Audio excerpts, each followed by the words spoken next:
Some very significant news breaking from Chelsea, reported on by Bloomberg, so a very highly respected publication, that supposedly Chelsea's owners are looking to sell to one another. They're tired of buying players, they're now trying to buy each other out. You've had Todd Boehly, who's been the face of Chelsea Football Club, especially in terms of media reporting the last few years.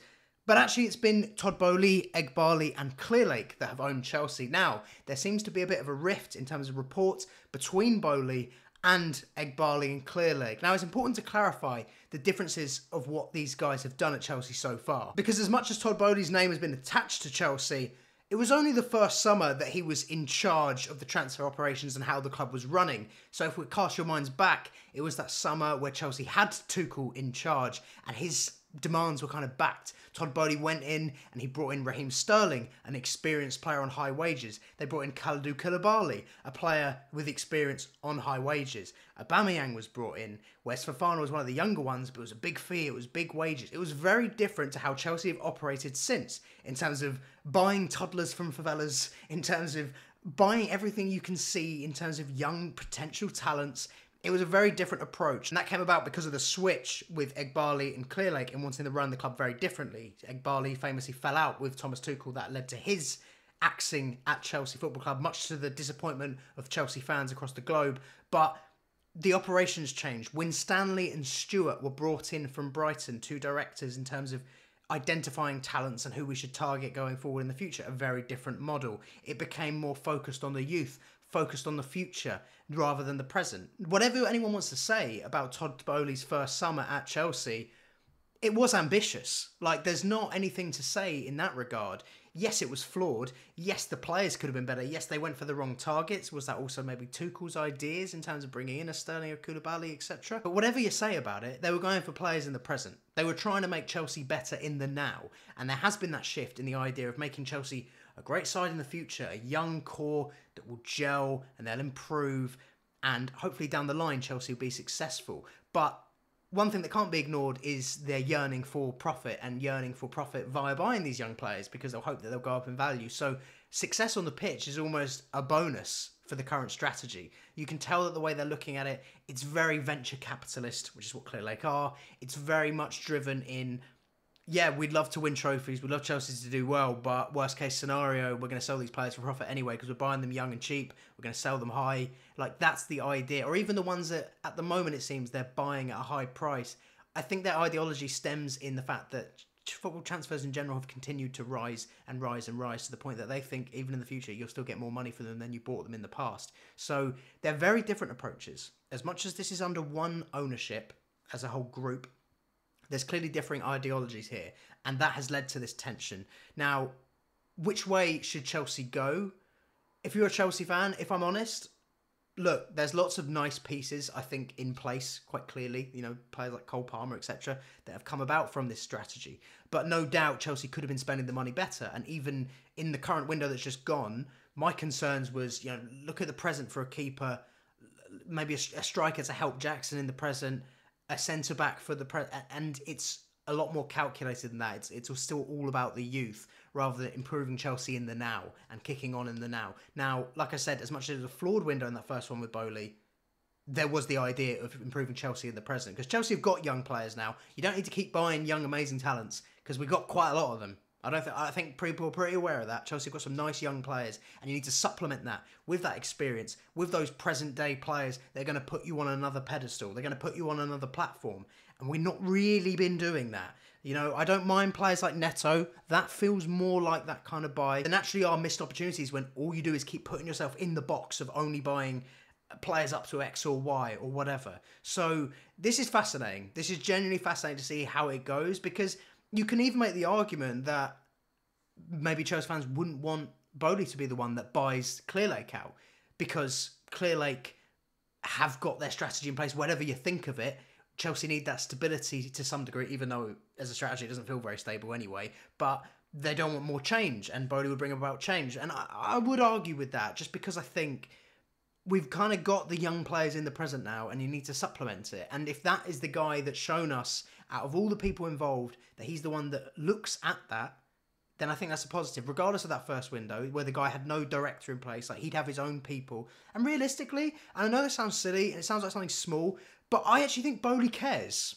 I think he feels like the only one that seems to care what Chelsea do on the pitch. Now, the others, when they speak in interviews, you get this impression it's like, oh, it feels soulless. It feels even more just purely profit-based, right? Whereas when Todd Boehly has spoken, it seems to be more driven in winning. When you see him at games, it seems to mean more to him. And I know that's just trying to, read into psychological behaviour on a very basic level. Like, I do not have a degree in psychology, right? But you get that impression that Boehly gives a shit more than them. You do. So, yeah, I think if you wanted to go one way as a Chelsea fan speaking, I would say you'd rather Boehly was that guy. Like, this guy was trying to buy the club long before Roman had it taken away from him. He was trying to buy the club when Roman was present. This wasn't his idea of Chelsea, was what you saw in the first summer. Not all turn into shit like some of those transfers, but you get my point.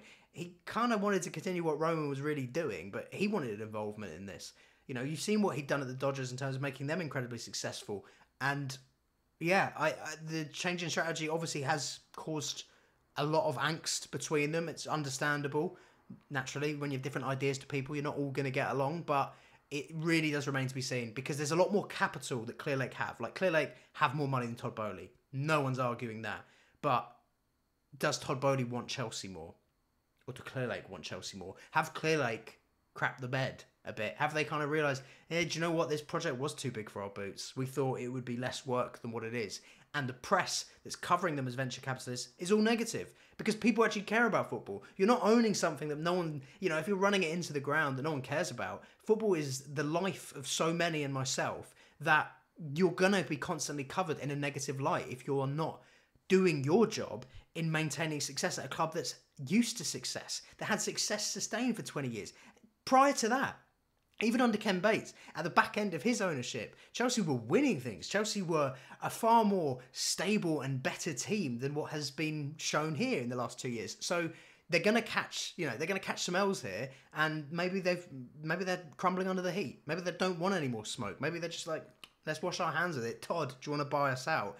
I think if you are a Chelsea fan, you would rather him from this side. I'm not saying, maybe there's another ideal owner out there, but I think in terms of what his ideology is, it fits in more to what Chelsea fans would demand. That's just my opinion anyway. And in terms of how he'd do this, like I said, Clearlake have a lot more capital. That's tough to do. But what he could do is what he originally did with Clearlake. Like, the reason these guys are in there, Boehly couldn't do it himself. In order to buy it out, he needed other investors to be keen on purchasing Chelsea Football Club. And that's where Clearlake and Egbali, etc. came in. So it could be interesting to see what happens. Like, it could be some sort of maybe Saudi or who knows if he can speak to the right people. Like, you've seen in the past, Amanda Staveley, who's recently departed from Newcastle, and she obviously has strong relationships with Saudi Arabia. She's been at the bridge and like chatting with Todd Boehly. So stuff like that, maybe that comes into play. Maybe it's about using his connections there if he really wants to, to maintain his place at Chelsea Football Club and be the owner and actually almost take back being the face of Chelsea Football Club. Because like I said, as much as the media is reporting on it, in terms of all attributing it to Todd Boehly, that hasn't been the case for like a long time now. A good year and a half, well, longer than a year and a half, almost 2 years. This is serious news, Chelsea fans, because I think it's a pivotal moment in this ownership. Whether any of them are here in 10 years, that's a whole other question. But in terms of the immediate future and this kind of 10-year lock-in that was sorted when Roman Abramovich left, it can really take a different path here. Like, one way is going to be sticking to the current business model, which I know a lot of people are, still hopeful for, as am I. There's still lots of young, talented players. But when I think of like, oh, what could this squad perfectly be supplemented with? What kind of approach should they take? They shouldn't be continuously doing that. It should be now about, okay, you got your young future stars, whatever, and if there's another one that emerges you can get your hands on, great. But it shouldn't be hoarding those purely for profit, because as I said, it feels transparent to me that success on the pitch is just a bonus to the current model. It is all about churning those players. It is Leipzig-y, it's Brighton-y. We don't want that. We want Chelsea. We want Chelsea. And if it's a new Chelsea and you're going with that approach, okay, yeah, fair enough. But you do need to deliver those results. And we know from having Roman Abramovich, you do need to supplement that with current stars. Like, it can't all be about getting these young players to just kind of let them develop, see what happens. Like, they need players to help them develop as well. And that has to be the right ones. And Todd Boehly in that first window, it was the wrong ones. No doubt about it. Not even a question. But with the right people in place around him, now he's actually more settled. That was fresh off the back of us being booted out of our own ground. We couldn't go to games. We were sanctioned. There was a lot to do. They had to rush that ownership through. I can understand why it was so hectic. I think anyone can. Anyone from the outside knows there was a lot going on at Chelsea Football Club at that point. So, yeah, it's fascinating to me. It really is fascinating because it's just there's never a dull moment, and this really could set in stone the next 8 years plus, realistically. And how do you undo what's currently going on if Todd Boehly were in charge? Like, is he going to continue a bit of this process? Are there things he'd maybe take from the current project that he'd continue going forward? Does that make sense? Like, maybe he still wants some of those young players. Maybe he still wants the 8-year deal thing does tend to come from baseball. I do think that was something he would have had a big hand in, realistically, as the LA Dodgers owner. That's something they utilised. So those kind of loopholes and that kind of thing, Boehly's still up to those tricks. Like, he's not been completely away from the scene. He's still omnipresent as the face of Chelsea. Like I said, realistically, you see him in the ground, you see him celebrating goals and going more nuts and being more frustrated than anyone else when it comes to that ownership. So, yeah, it really is a weird time. It's something that does need to be settled, because you can't have this rift in the ownership when we're at a time where we need leadership. We need stability, really. That's what Chelsea have really lacked for a while. And as much as there was not always the most stability under Roman Abramovich with a revolving door in terms of managers, you knew what Roman wanted to do. He wanted to win. And they were getting the sack because we weren't winning. He wasn't sacking managers while they were winning. Well, I mean, Rafa and Sarri might have an argument for that, but you get my point. It was a strategy built on winning, and a football fan in Roman Abramovich that gave us everything to make sure that that was the case. And it felt more, I just get that more impression that Todd Boehly is more like that than the venture capitalists in Clearlake. I think that's apparent to see. But I'm interested to see what kind of divide it is amongst Chelsea fans. How do you feel about this? Who would you want to be buying who out? Which way would you swing? Because, yeah, for me, I'd say in terms of what we already built, we've got some nice players. It's not like Clearlake have done all wrong, but they've done a lot wrong. I think it is about supplementation. It is about trying to compete and be the best in the present. You can't always be building to the future, because you'll never get a present, and then your future's fucked. So, yeah, if I were to lean one way in terms of who could buy out, if Todd was on the phone to Saudi, I'd be all over that, put it that way. But yeah, let me know what you think, because I'm genuinely intrigued. I'm genuinely intrigued how this will go, how people perceive this. When the media get wind of it, they're going to be running wild with it. Todd Boehly sells Chelsea after he fails. And you're like, guys, please educate the people. But I don't want them educating the people, because I can educate the people. So yeah, let me know what you think. It is, again, just classic Chelsea. Chaos Chelsea. Chaos and Trophies FC. That's what we were under Roman. We've just been chaos under these. So let's get those trophies coming along soon. So make sure to hit like and subscribe. It lets YouTube know it's the place to be. It's the Chelsea place to be. It's your place to be. Yeah, have a good one, guys. Chelsea.